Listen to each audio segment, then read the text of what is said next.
Oui, c'est vrai. Les peurs sont corrosives. Elles nous entourent, nous habitent et nous abîment. Peur de la maladie, de manquer, de n'être pas aimé, peur de la solitude, peur de l'échec, peur pour l'avenir et d'abord celui de nos enfants, peur pour nos aînés, peur de la folie, des lendemains incertains et même peur de la guerre, si lointaine et si proche à la fois. Peur de la mort, peur de vivre.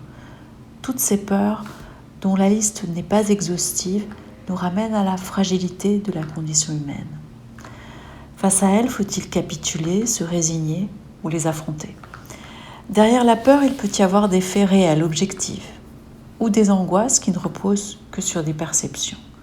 Chaque peur, quelle que soit son origine, a en elle une dimension irrationnelle. Peut-on fuir sa peur, lui échapper comme un cache-cache virtuel, ou faut-il au contraire ne pas chercher à l'éviter ? L'inquiétude peut, elle, être raisonnée et ainsi diminuer.